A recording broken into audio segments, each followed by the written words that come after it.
Next on BYUSN, did BYU football's Pro Day make you feel any more pro-BYU for Cougars and their NFL draft dreams?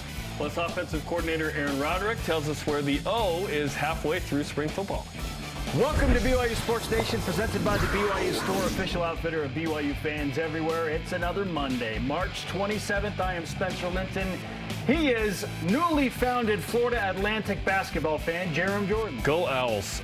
Pretty cool as a 9 seed. They go all the way. And no seeds 1 through 3 even made it, right? We got a, 4, 5, 5, 9, which is awesome. What a fun tournament it's been. So it's going to be fun to, double duty that through General Conference on Saturday. Historic, because no number 1 seeds made it into the Elite 8 for the first time ever. We didn't even have a number 1 seed get to the Elite 8. Yeah. Not one. And you look at these teams and you're like, how many NIL deals did each of these guys have? What was the makeup? How did that chemistry and talent kind of come together in that way?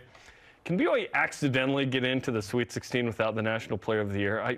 They will someday. I would just like it sooner than later, because I watch a San Diego State, a team that BYU competed with really well, get in, and I think, man, could BYU have done that in the past a little better? Can BYU do that in the future? Certainly BYU will be weathered and experienced in a way they weren't in the Big 12. So hopefully BYU shows up at some point in the Final Four. Yeah, it was fun watching that game yesterday between Creighton and San Diego State, because BYU played both teams this year, beat Creighton, albeit without their best player, but still beat them. Yeah, Ryan Kalkbrenner's a beast at 7 foot. And then played pretty well at San Diego State. So, and it was like 1,000,000 years ago. That was in November and December. It feels that was forever ago. Yes. Okay, on today's show, we recap Pro Day. Who helped themselves out the most? A Big 3 might have turned into a Big 5. We'll tell you about it. Aaron Roderick goes one-on-one with Spencer. No Big 12 teams make the Final Four. How concerned are we? And a rivalry win against Utah. That was fantastic over the weekend. Here are today's headlines. BYU football held a closed scrimmage on Saturday in the IPF due to snow at Lavelle Edwards Stadium. 'Tis the season, apparently. Hopefully not Friday. Following that scrimmage, head coach Kalani Sitake singling out his defense. And I think today was a really good step forward for the defense. This week, altogether, I thought was really nice for the defense. And Jay's doing a great job with them, and I'm just seeing a lot of really nice disruption from defense, and I think it's going to really be nice to complement to what our offense is doing as well now. The Cougars will scrimmage again this Friday, and you can watch it live on BYUtv. That's neato. Number 8 men's volleyball beats number 7 Pepperdine in 5 sets. Both Friday and Saturday, combined margin of 6 in those 5th sets. Romanis led the Cougars with 34 kills in 10 sets, 17 digs, 3 aces. Cougars 10-0 at home. Heath Hughes came back as starter. 10-2 with Heath as the starter, by the way. Cougars host USC Thursday and Friday. Remember how we were asking, how does BYU move up in the polls? I would beat Pepperdine. That helps. You got to win to move up, typically. BYU baseball held a throw-together doubleheader against St. Mary's that was postponed to Saturday. They got all 3 games in the series in. Game 1 on Saturday was a 6-4 loss for BYU, but a bounce back in Game 2, 4-3 win to avoid the series sweep by the Gales. The Batcats back to work tomorrow at UVU at 8 Eastern.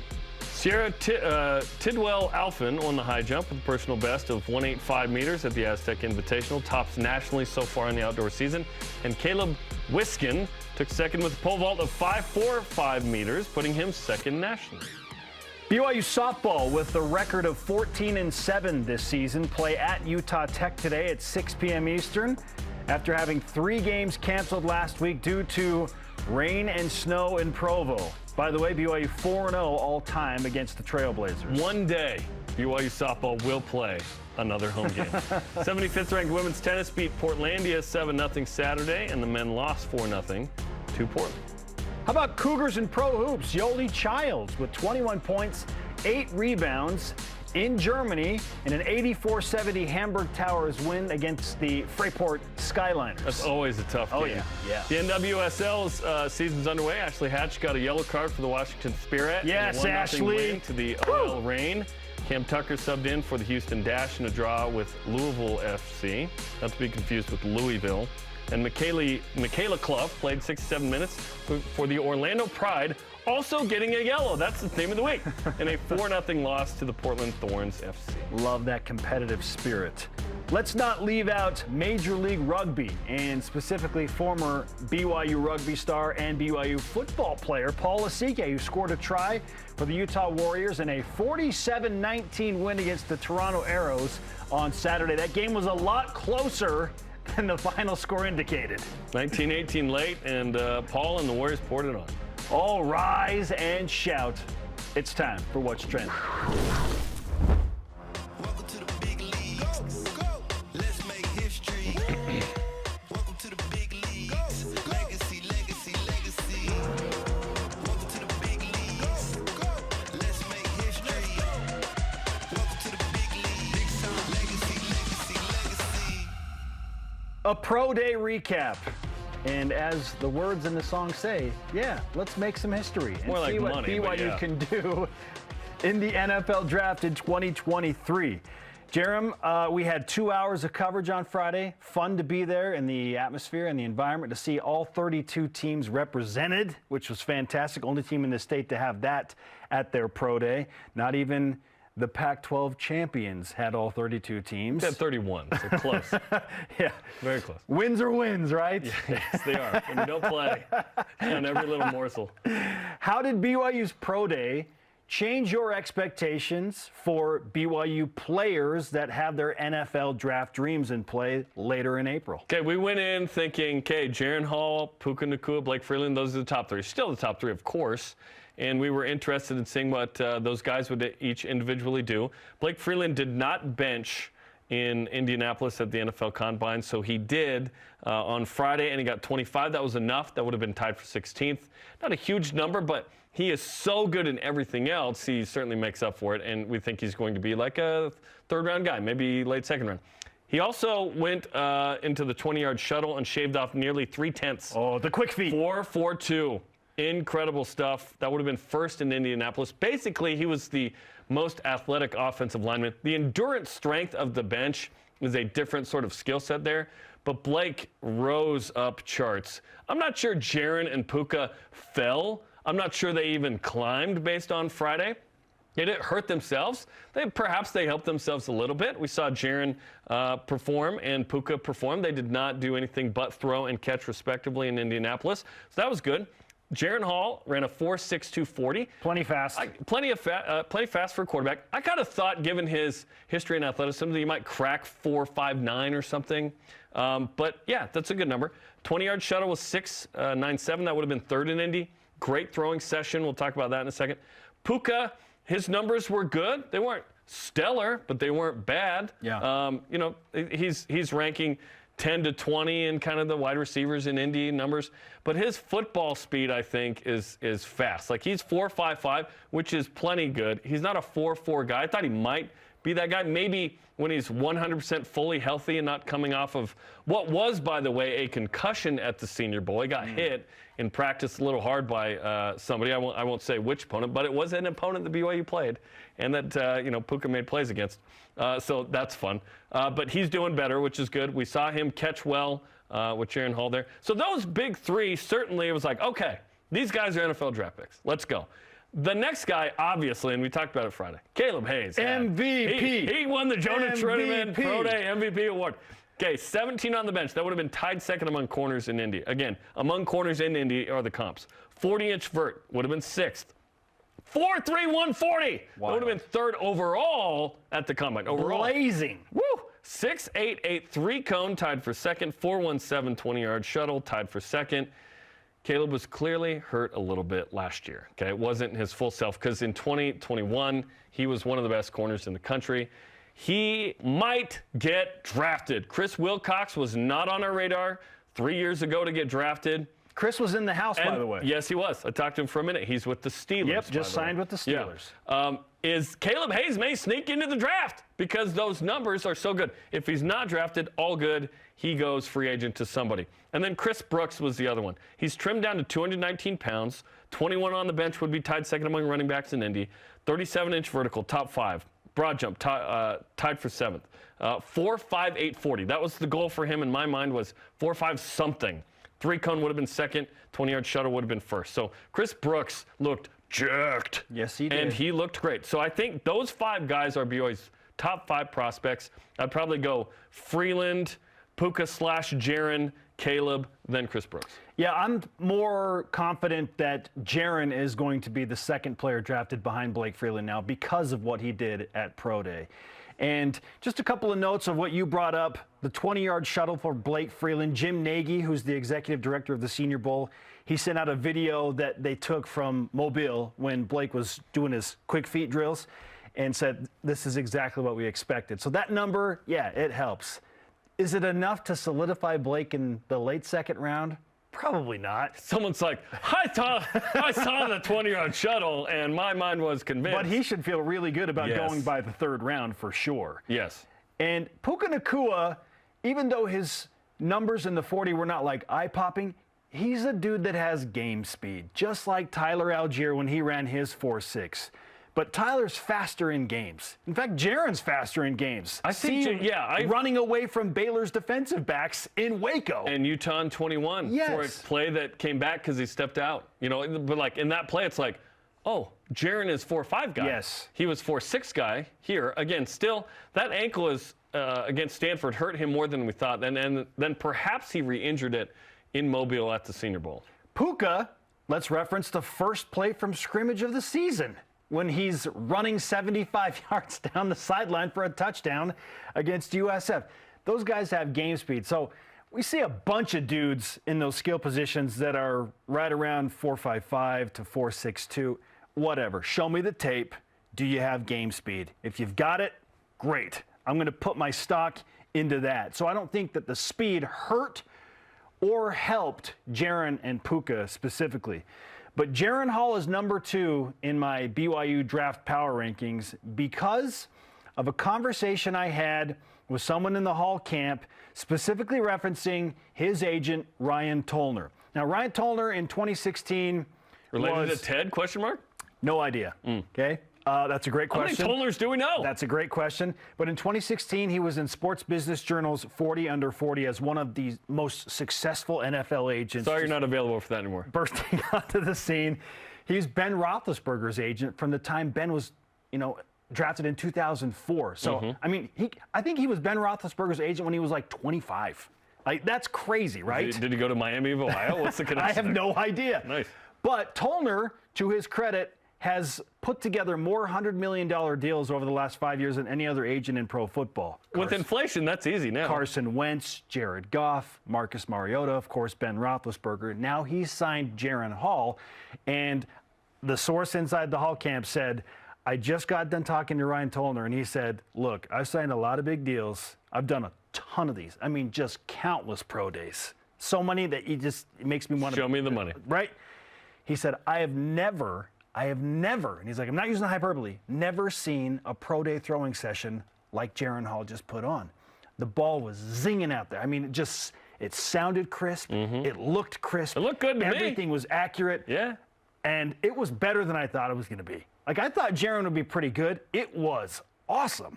And his last throw to Puka Nacua, just this deep dime, and credit to Puka for catching the ball and using his speed to go and get it, but it was a beautiful pass. Not Zach Wilson pro day folklore, but it was unbelievable. It didn't go viral like Zach's. Everything sounded and looked so crisp and clean and fresh, and he looked more healthy. He looked good. And Ryan Tollner left and said, and I quote, we're in a very good place. So I'm going to buy into that, Jaron, that Jaron solidified at worst a 5th round draft pick. He may have slid into the 4th round now. Like, I think his throwing session was that good, and people want to see that he's healthy and that he's okay. You've seen everything you need to see. Now he can wait. But I think he may have pushed himself into a 4th round draft grade, and Puka Nacua will be the 3rd player drafted.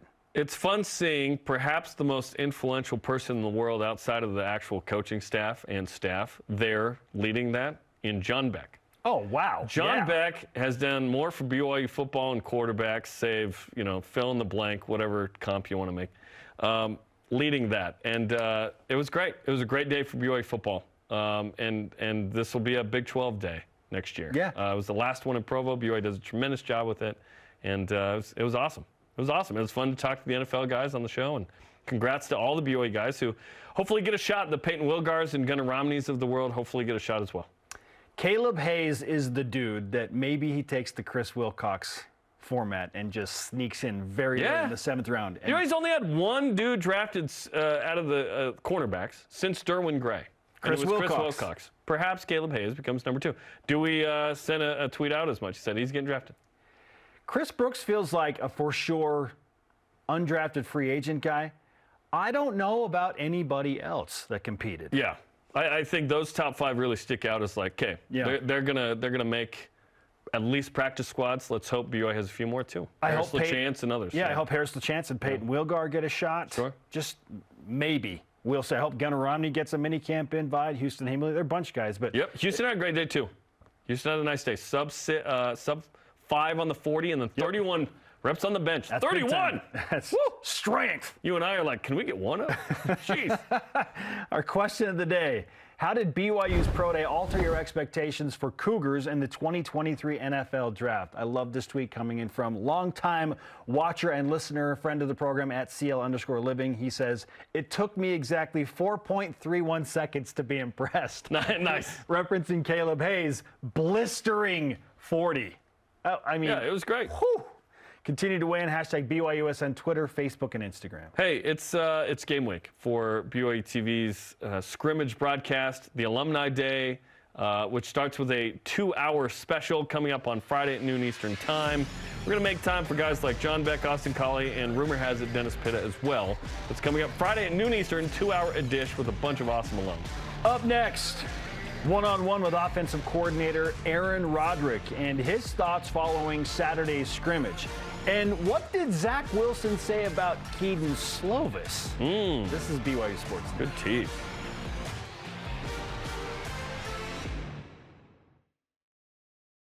BYU Food to Go.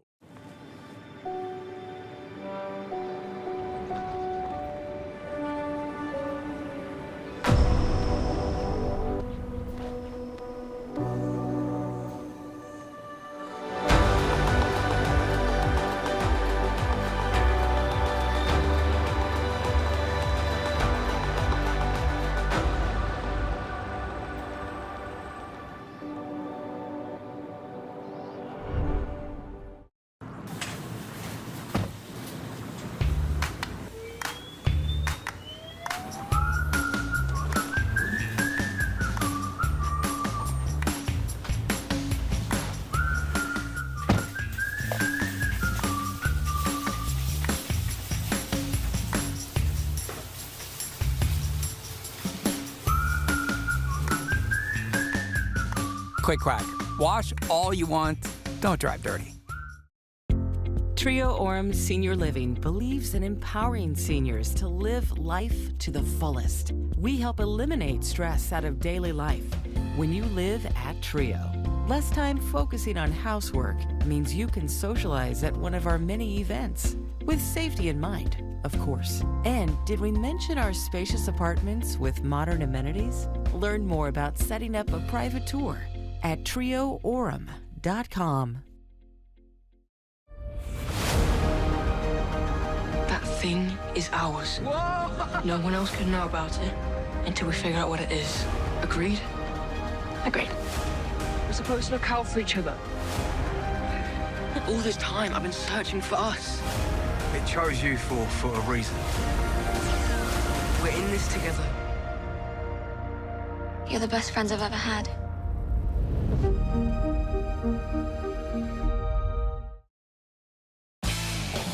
Sports Nation live in Studio B, along with Jarom Jordan. I'm Spencer Linton. Following Saturday's BYU football scrimmage, I had a chance to speak with offensive coordinator Aaron Roderick. He discussed his overall views and takes from the scrimmage and gave us a little insight into Zach Wilson assessing Keaton Slovis. Here's that conversation. Aaron, how was the weather and atmosphere inside the indoor practice facility with all of the spring snow outside? It was a lot better than the weather outside. Yeah. This is wild. It feels like January out here. But Yeah, really, yeah. it really does. Does it affect the team at all when you're dealing with this? Like when you have to move things in the indoor practice facility, does it affect it? Does it slow the progression that you're looking for? It's not too bad. It's just we don't like to tackle too much inside there. So we'd rather tackle on grass if we can. So we were going to do some tackling, a tackle type of scrimmage today, and we decided to hold off on that till next week. But other than that, we get all the same work done. It's not a big deal. What was the highlight of your scrimmage today? There were some highlights both ways. I thought we did a good job in the red zone today, especially with our first team offense. And I'm really pleased so far in camp with just our improvement in goal line, short yardage, and red zone. We're doing a good job with that stuff. And red zone's always been a strength of ours, but I thought we took a step backwards last year in that. And then the goal line, short yardage stuff is well documented. We didn't do a good enough job last year, and I feel like we've done a lot of things to correct that. But our defense got after us in the 2-minute drill, and we need work at 2-minute. We haven't done as well as we should in that. So they're doing a good job. Our defense is bringing a lot of pressure and doing a nice job. Let's dive into some of the specifics of the red zone in the scenarios that you said went well today. What types of things are you looking for, and what are you seeing from a game standpoint, from a schematic standpoint, that you're liking? Well, we're looking to get a touchdown. We want to get touchdowns in the red zone. We don't want to kick field goals. And when you get down there, you got to get a touchdown. That's always been our mentality. And we should get touchdowns. Like today, the drill was, from the we got 2 series from the 14-yard line and 2 series from the 6-yard line. So you should score touchdowns in those situations. That drill is definitely to our advantage, and then some other drills are more to the defense's advantage. We did one drill today where we're backed up on our own 1-yard line and got to get it out of there. And, that's a hard drill for the offense. The red zone should be an easier one. And I thought we did a good job today down there. The second team offense, though, turned it over once, and the first team offense scored both times. So yeah, all situational work. We're just trying to get better. Okay, and now let's talk about the concern that you brought up. At this point, I mean, it's early. It's March. What are you doing to, overcome those concerns and shore the things up that you want to work on after today's scrimmage? Just keep practicing. We have a lot of good players out there, guys that are going to be very good players for us, that are experiencing things for the first time. So every day there's a new mistake that's like this. That's the first time this guy has seen that situation. And so you just try to correct it and keep going. And I think we have some young offensive linemen that are really talented. I'm very confident they're going to be good players for us in the fall that are learning. We have some new quarterbacks that each day are learning. And we're pretty thin at wide receiver right now. We don't have very many guys that have actually played in games for us that are practicing. Because Cody Epps is out, and so really just leaves Chase and Keanu are the only 2 receivers right now that have actually, been regular guys in a game for us. And so, but no panic at all. We're doing a lot of good things as well, and it's practice. What was today? 7 or 8 or spring ball, 8, I think. You just got to keep working. You get 15 in the spring, and you get 29 in the fall, and we'll be ready for our first game. Let's stay with the wide receivers. When do you expect Cody to be back and ready to go? He won't practice in spring ball. I don't even know exactly. He's close right now. He's actually, well, I should say he's practicing. He's doing a lot of things. He's just not doing anything against the defense. Like he's in drills with us. He's running routes. He's in every meeting. He's involved. He's wearing the same gear that everybody else is wearing. He's out there with the shoulder pads and helmet. He's practicing. He's just not playing in the 11 on 11 stuff, and he'll be full go in the fall for sure. Well, you mentioned you mentioned the big three: Chase Roberts, Keanu Hill, Cody Epps. Those are guys that have taken meaningful snaps and made big plays for your team. Who else is going to join them? Who are you seeing things from right now that makes you feel like your wide receiver core is going to be ready to go, not just with those three?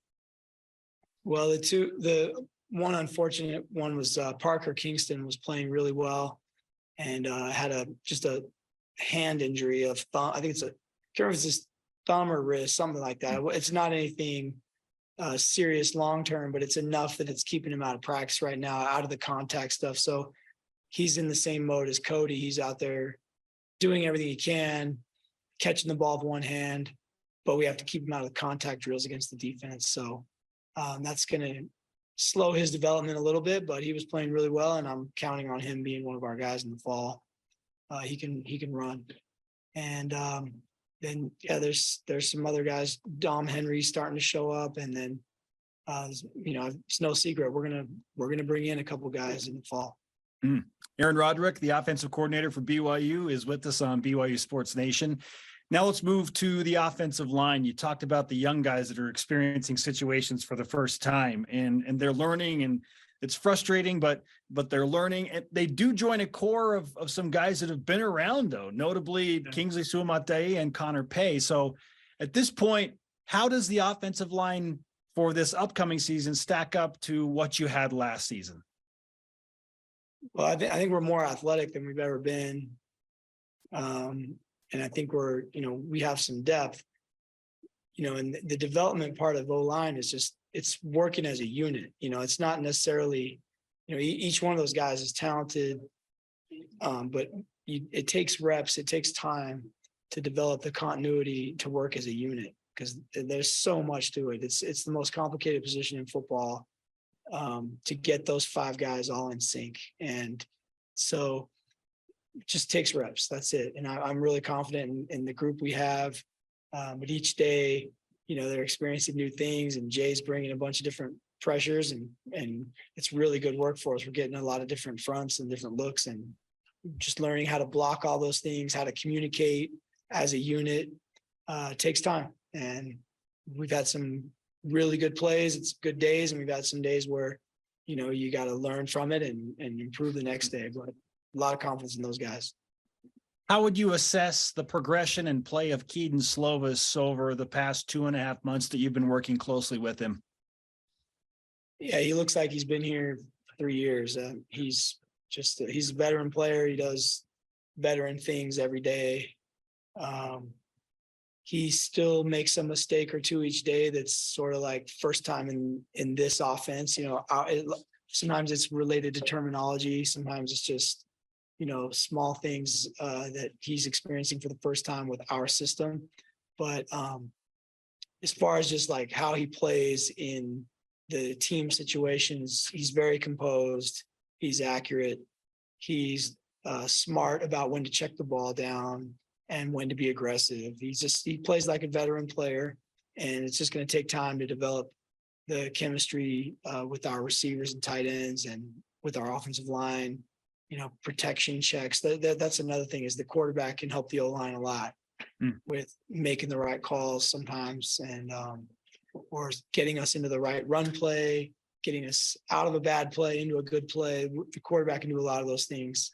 So there's a lot there too that helps the offensive line. You mentioned that the defense is certainly bringing the heat and bringing the pressure and challenging what your offense is trying to do. How is the defense different now than they were at this time last year?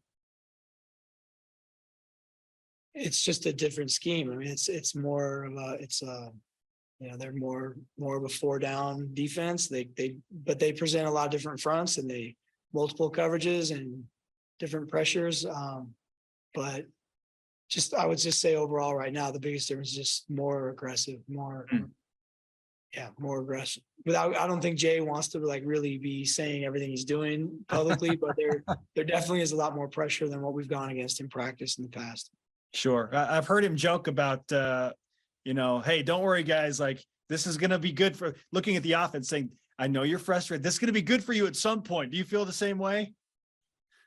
Yeah, I mean, it's there should be give and take in practice. I mean, if one side is always dominating the other side, that's usually not a good thing. There should be days where you leave the practice feeling good, like you won. And it's good for you too to leave the field some days going, man, we just got our butt kicked today and we got things to work on. And you want that to go back and forth throughout spring ball and fall camp. And then, that's how you build a good team going into the fall.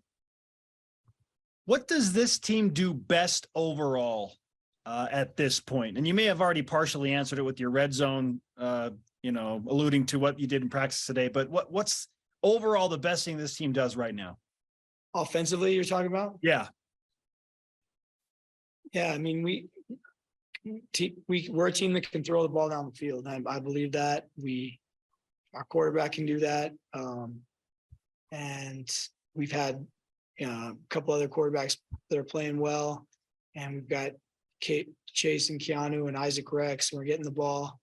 We'll be a team that can throw the ball down the field. I'm certain of that. And, we just have to keep building our whole system where we have balance, and balance doesn't necessarily mean just run and pass. It's balance in everything. It's balance in being able to run the ball, throw the ball down the field, having use the whole field basically is what we're trying to accomplish, and use all of our playmakers. And so that's, we're not there yet, but we're working there.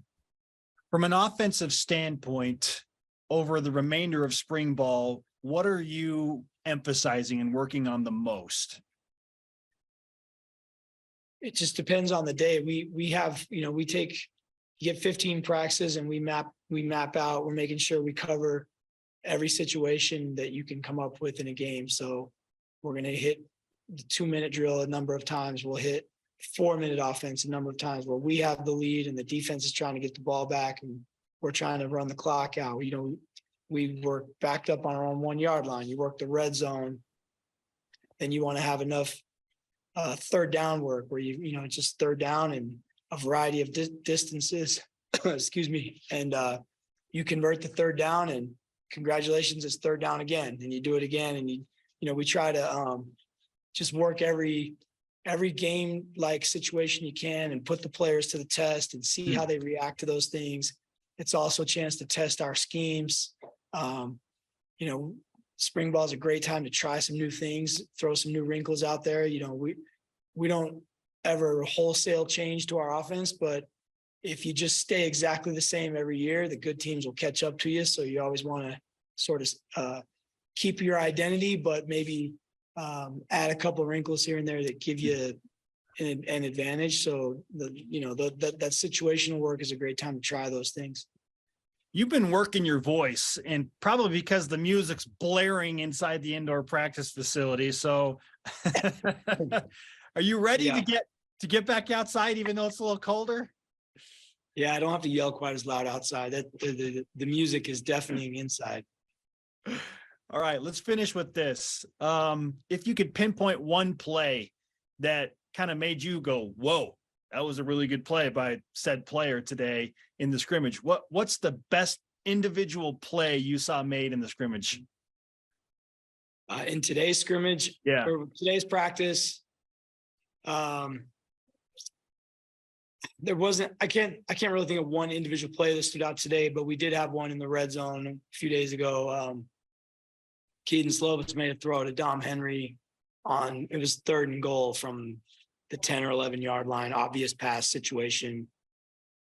And he threaded a throw over the linebackers and dropped it in the back line to Dom Henry. Dom Henry made a nice play on the ball, but it was an impressive throw. And Zach Wilson was at practice actually, and right after practice he mentioned it to me. He's like, it was a nice play. And that's one play that's kind of stood out so far. Yeah. I love it. You're very composed, Aaron, and I super appreciate that about you. Like you never get too high or too low, but in those moments, do you ever get juiced like Jack the Mooney and want to like chest bump somebody? I don't. I try to be like this. I try to be like this all the time. good or bad. You know, when I really seriously, I think that's important. Yeah. Some coaches are more emotional and up and down, and that's great. My personality is more just this, and I try to stay consistent for our players that win or lose, they know that I'm going to be the same all the time. And I think that, you know, that works for me. And I'm not saying everybody else has to do it that way, but that's my style. I respect it. You've chosen your lane and you're sticking to it. And I like that. Aaron, we appreciate the lengthy conversation today. Know you're busy. Rest your voice, get some hot chocolate, stay warm, and we'll see you next week. Nice talking to you. BYU offensive coordinator Aaron Roderick never shies away from giving us a lot of information to digest. He's great. Get this man some water, first off. Okay, one of the notes I want to focus on, red zone. So last year, BYU was 101st, scoring 79% of the time in the red zone. There were 9 empty trips, 35-44. TD percentage, though, is the one that I look at the most. 59% was 83rd, 26 out of 44. That's why they're focusing on that. That's tough. That's tough, right? BYU did not run the ball effectively in the red zone. It probably cost BYU the Notre Dame and ECU games. Otherwise, you're a 10-win team. I hate that so much. Yeah. Eight was fine, but we were expecting 9 points. So that was tough. If you're better in the red zone, you win some games. Let's go. Yep. Okay, you can watch Mr. Red Zone, Keaton Slovis and the Cougars Friday as they hold a spring scrimmage live on BYUtv at 5 Eastern time. Of what we know, this is the first time this has been on TV. We cannot wait. Still on the way is the BYU Creamery. BYU football and BYU sports overall, their most important asset. This is BYU Sports Nation. Sorry, what? BYU Sports Nation is presented by the BYU Store, official outfitter of BYU fans everywhere.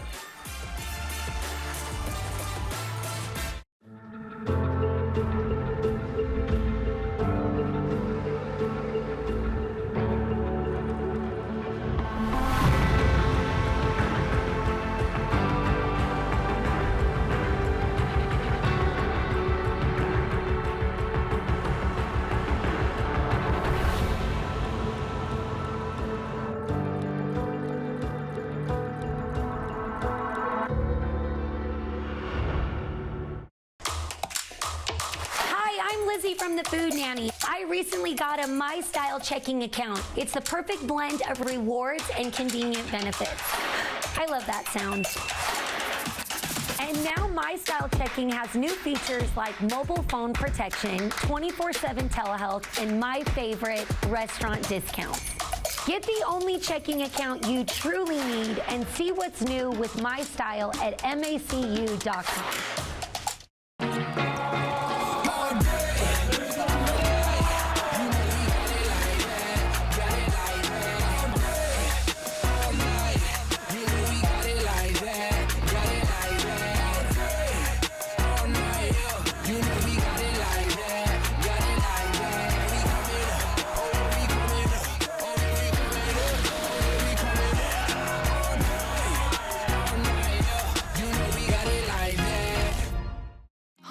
Just about to get a whole lot happier. So you've been living with no furniture for about 2 months. Well, we're about to change that for you. Watch as helpful folks lend a hand to those in need. See them refurbish and replenish homes all over the world. Caitlin left her house when she was 13, and now she's finally home. With all kinds of shows to explore on the BYU TV app, you're sure to find loads your family can watch together. Stream them all for free. Welcome back to BYU Sports Nation. To interact with the show and get some content throughout the day, follow us on social media, Facebook, Instagram, Twitter, YouTube, and TikTok. Here's Jarom. I am Spencer. You know what time it is. Let's whip it. The Cougar Whip Around presented by Maersk, your e-commerce logistics shipping partner. Final Four set in men's hoops. 5-seed San Diego State facing 9-seed Florida Atlantic and 4-seed UConn facing 5-seed Miami of Florida. Do you like that no number 1 seeds made the Final Four? No. I like at least one big-time blue blood program in the Final Four so that other teams that aren't supposed to win can now try and knock off that team in the Final Four. As much as we love Florida Atlantic and San Diego State, like it's cool, but the biggest ratings come from teams like Kentucky and Duke. It just is what it is. CBS's ratings, is. Yeah. Like, you care about their ratings? I'm excited, but no, I'm more interested. I like to watch a dominant force in the Final Four take on a team like Florida Atlantic. Like the George Mason run, 15 years ago or whatever it was, that was fun because they still got to take on, a dominant force at some point. Lost. No, but hey, like I just want one there. I'm fine with it, and just because you're a 1 doesn't mean you're a blue blood. Like Houston wasn't right, but it was in Houston. They blew it. They could have played in their hometown. That would have been awesome. I was kind of hoping Texas would get in there. I'm fine with it because now in the new Big 12, we are, hey, Texas to the SEC. See you later. We're in that camp with the other 12 now. I just see San Diego State and Florida Atlantic in one Final Four matchup. UConn and Miami is fun, but like, isn't this the American dream though?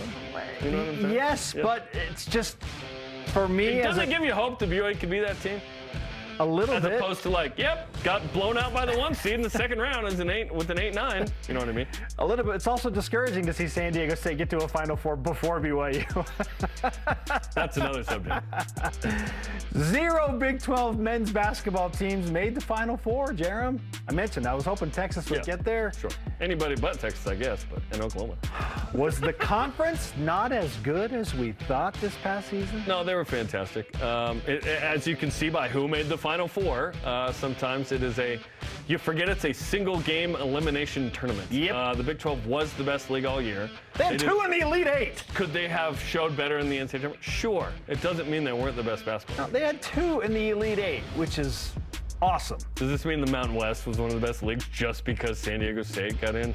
No. Come on now. Conference USA? Yeah. CUSA, man. I don't even know what league FAU plays in. Are they in Conference USA? Is it Sunbelt? I don't know. San Diego State. Conference USA? Yes. Thank you. San Diego State's in the Final Four. Is it a no-brainer for the Pac-12 to add the Aztecs after that, or should the Big 12 go for the steal? If I'm the Pac-12, I am like, San Diego State, please join our conference. We need you. Please, like they'd have to beg them. They'd go willingly. The Big 12 doesn't need San Diego State. It'd be fun to have them and open up that Pacific time zone along with Gonzaga. Listen, right now, if we found out that the Big 12 invited Gonzaga and San Diego State, I'd be fine with that. Sure. I'd be fine with that. I just feel like the Pac-12 is in more of desperation mode. Clearly. They need San Diego State. What do you mean? They're going to be on Ion Television. They're going to be just fine. GSTV. With Criminal Minds Season 5. Gas station television. Can you imagine? You're like, dude, Oregon State versus Wazoo. I only have 3 minutes while they fill up. Filling up at the local Maverick or Chevron watching Oregon State take on Cal. We did highlight like the worst matchup possible. No, I can't imagine it. Yeah, and no. we joke, their deal's going to be better. I know, than that. it'll be but Apple Plus with Ted Lasso. And they might get a ton of money. Severance. But where are you seen matters a lot too. At the gas station. All right. The Pac-12 needs San Diego State. They really do. BYU volleyball. Man, some exciting matches. Heard of them. A couple of 5-setters against Pepperdine. Won them both. Saturday. Jeez. How far will BYU volleyball jump after beating 7th-ranked Pepperdine twice and Grand Canyon lost 2? To Concordia. That was an upset. At least 1 spot, up to 7. I'm not sure that BYU should be higher than that. UC Irvine, to me, is still number 6. I'm going to vote BYU in the media poll at 7. I think 1 spot. Replace Pepperdine. Yeah, probably number 7. Yeah. I think they've already surpassed what I thought would be their pinnacle, Jarom. I thought that 8 was as high as they were going to go this When season. you're 10-0 at home, Spence, wild. And you have 4 left at home, BYU can control its own destiny to get as high as the 2 seed in the MPSF That's tournament. awesome. They're tied for 3rd right now, and with the tiebreaker over Pepperdine. GCU and UCLA play this weekend. Go Bruins. And if GCU loses a couple, BYU's got a shot. That's amazing. It's amazing. They're building something special. Yes, they are. Heath Hughes was back. That was a big deal. Former Cougar hoopster Logan Magnuson was watching March Madness on his phone at a Taylor Swift concert in Vegas, specifically rooting for the Zags. Are his priorities straight? I appreciate that Logan is a conference guy. You know, he and his brothers and dad. Conference guy. They always go watch the postseason tournaments, a family tradition. We see him in Las Vegas. We talked to him this past year. They like fly in and everything. So I understand why he put #GoZags. You know, that stings a little bit because it's the Zags. They dominated BYU. We were shocked. But I do appreciate that he went to the effort of watching the Zags while at a Taylor Swift concert. The multitasking there, respect, Logan. It wasn't multitasking. The concert had not begun. He is totally within his priority rights to watch, concert begins, pause, watch concert, resume. I was going to say, this is easy. Like if Taylor Swift comes out, you probably paid an exorbitant amount of money to watch Taylor Swift. You watch. Oh, absolutely. Listen, YouTube TV. You're all in on T Swift. I watched the entirety of both games yesterday after church. It's all good. You can do both. DVR is incredible. I will also do this with General Conference in the Final Four. I'm not telling you which one is live. But 2X, you can listen to those talks at a faster speed, I'll tell you that. You don't detract from Taylor Swift when you pay $300+ for a ticket, probably. Yeah, you gotta watch. Come on. Sione Puha, defensive line coach for BYU, was asked by KSL's Mitch Harper what his favorite part about coaching at BYU was. Here's that exchange. Favorite things so far about working at BYU? Oh, the creamery. Yeah, right. I love the creamery. No question. Like he was zero hesitation. Loaded with zero hesitation. So our question is the creamery an underused recruiting option for BYU, both for players and coaches? Now, you teased as like the number one asset. No, that's not the number one asset. But is it underused? I don't know that 18-year-olds care about ice cream like Sione Puha, you and I do. But if I can get some mint chocolate chip from the creamery on 9th East or the Cone. Mint chocolate chip. No one calls it that, but when I worked at BYU Laundry as a freshman, they were like, yeah, you go down to the Cone. I was like, what? The creamery on 9th East? I think we need to regularize that. Okay, fine. Let's do it. We're going to the Cone for some ice cream? It might not be an underused recruiting option for athletes, but based on what Sione Puha did. Parents, maybe? Parents and coaches. Like, hey, come coach at BYU. Listen to what Sione Come coach at BYU. See what Sione Puha said. You know how we got Jay Hill? We showed him the creamery.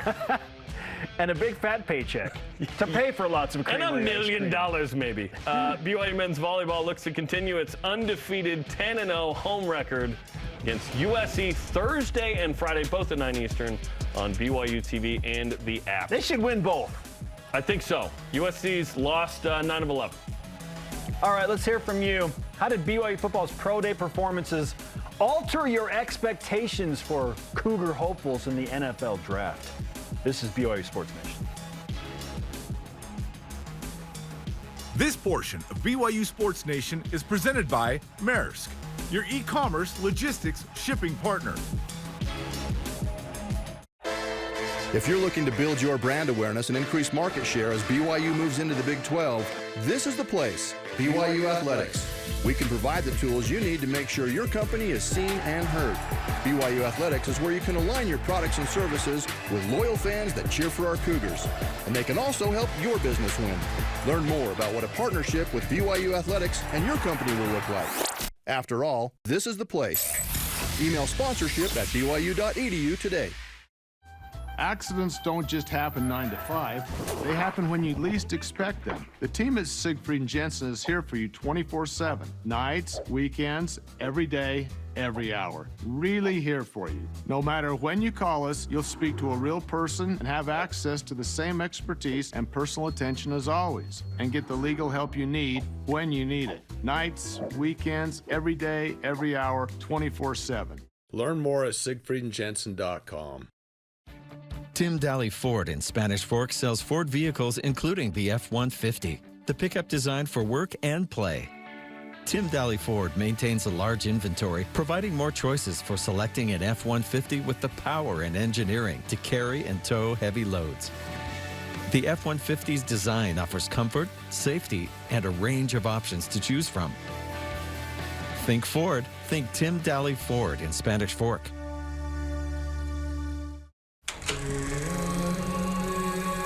I was 4 years old when I left Zambia. My dad was born in Sheila, in the south of Italy. My mom is from Slovakia. We haven't really talked about it, never, not once. My dad doesn't really talk about his life in Serbia. I just really want to know who he is. And then discover who am I.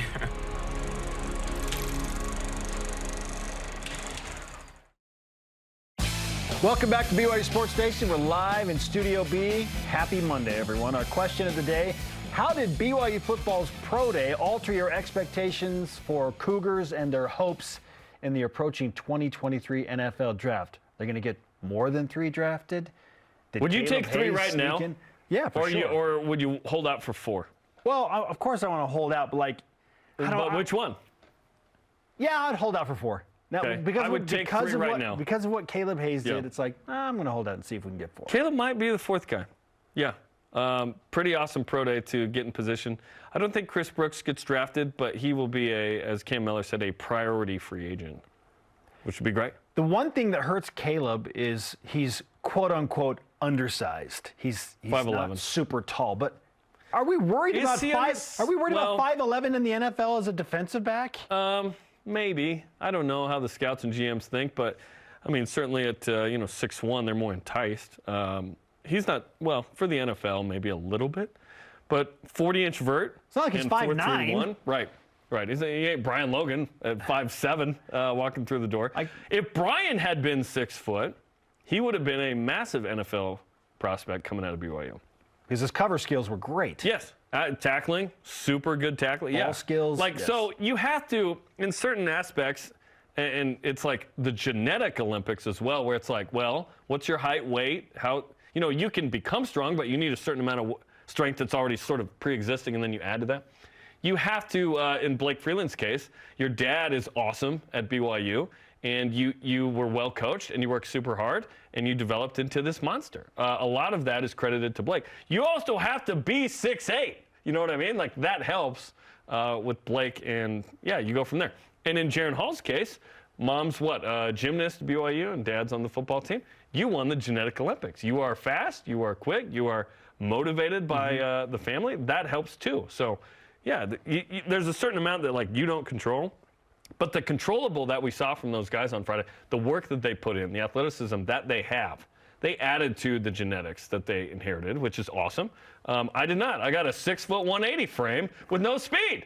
So your boy ain't a receiver. You know what I mean? Your boy's a broadcaster. So congrats to those guys. But it'll be fun to see, who gets drafted, who gets picked up. The hope is you get at least 3 in the draft, and I would say at least, it'd be nice to get 3 free agents at least. If Caleb isn't drafted, he and Chris Brooks and somebody else. He's going to be a priority free agent. Yeah, for sure. Caleb will, for sure. It's just, is there a 3rd free agent? Is it Harris LaChance, Peyton Wilgar, Gunnar Romney? Those 3 feel like the most likely. Yeah. And I know that Houston Heimeli's targeting just Houston's right there too. At least a mini camp invite. Yes. Get into a mini camp and you have a chance to show what you're made of. Which, by the way, it was great to see who was out at Pro Day. We're showing pictures here. Oh, just hanging out with Neil Powell and Tyler Algier. You hung out with Tyler later. Shout out Alder. And then you have Prez and, VP Vorking and new Prez, Shane Reese. The guys in the crisp white and black hanging out in the locker room with the fresh outfit from Josh Hewitt and the gang. Lopini Katoa and Alden Toth and Zach Wilson. So, yeah, it's a cool hangout on Pro Day as well. The guys come back, and we talked to Tyler Algier and Sione Takitaki and Harvey Long. It was great to see them. Those were great interviews. That was a fun 2-hour show. Yep. All right, some responses now. Caleb.j.mckay on Instagram answers how his expectations for Cougars in the 2023 NFL Draft have been altered. He said, I don't think the Big Three did anything to change their draft stock that much. I chronicled why I feel like Jaron Hall's going to move up around. If you missed that, go back and listen to it. Jarom, you feel up a full round. Yeah. Or 10, 20 spots. I think he'd go late 4th round. Okay. Yeah, for sure. Caleb continues, but I would not be surprised if Caleb Hayes found a team that will take him late day 3. Yeah, late day 3 is what he'd get if he gets 7th round guy. It feels like. Yep. Okay. Our elite voice of the day, presented by PAX Healthcare Elevated from the Crocsall, also on Instagram. Simply 4.3. Yeah, so fast. With 7 exclamation points after it. And you never know how fast to do it is. Like during the season, if you had said, is Caleb Hayes a 4.3 guy? I would have been like, no. Like 40-inch vertical, dude? But dude's trained hard. He's been fast. He was a little injured last year. Yeah. Is what we're told. He worked through a bunch of injuries. The same way he was in 2020. He's got enough film. He was so good in 2020. He's got enough film combined with that Pro Day. Come on 19 PBUs in 2 years. That's a great number. Join us for a full day of BYU football on Friday, starting at noon Eastern time, 2-hour Alumni Day special, the rear of the BYU Baylor game. After that, 5 Eastern, BYU Spring Scrimmage. After that, the BYU Alumni Game. Let's hope for good weather. After that is men's volleyball versus USC at 9 Eastern as well, all on BYU TV Friday. Chance of a dusting of snow in the morning, but 44 degrees and partly cloudy at 5 Eastern. We'll take it. Come on, sunshine. We'll take it. Sunshine. Please. Nice. Warm weather. Coming up, rise and shout out to straight domination by an elite club on campus. This is BYU Sports Nation. Not like baseball. BYU Sports Nation is presented by the BYU Store, official outfitter of BYU fans everywhere.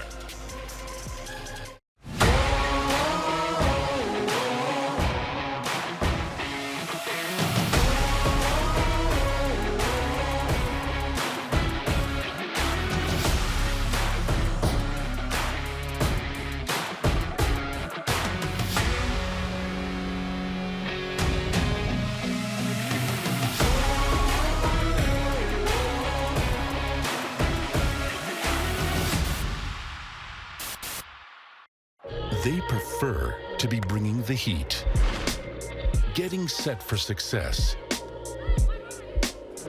demonstrating their drive. But when their blood and sweat turns to tears or anything else, we lay the groundwork for BYU's athletes to hit the ground running again, and you as well. Intermountain Healthcare, official medical provider for BYU Athletics. Mark? Some of my favorite moments are hearing from the family room, just a chorus of laughter. Twas your mother's. BYUtv has been an escape and a refuge for me. We forgot about random acts. We love that one. Today we wanted to do something nice for you. I see that change on him after that show. It just brightened everybody's day. I can do this. I want to live my life in a way that show showed me. I was adopted as a baby. Love, that's the missing piece. 4 teams are racing to find their family. I would really love to meet my parents. It's high time that we see each other again. I'm your dad, Tommy. I'm your sister, love. Really? I just want her to know I forgive you. It's nice to meet you. Nice to meet you. Welcome to an all-new season of Relative Race.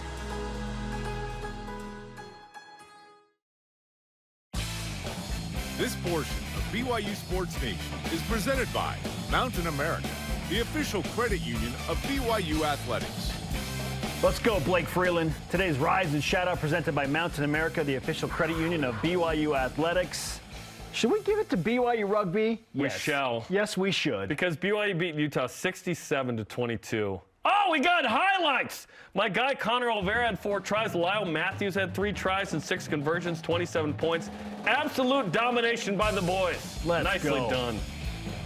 All right, yeah, it's more highlights. Our thanks to today's guest, offensive coordinator Aaron Roderick. Sorry to Dennis, we ran out of time. For Jarom, I'm Spencer, and let's give an additional shout out to Jacob Hanneman. We'll see you back here tomorrow in Studio B. Go Cougs. And let's go, Jaron. 4th round, come on. Let's go, Jaron.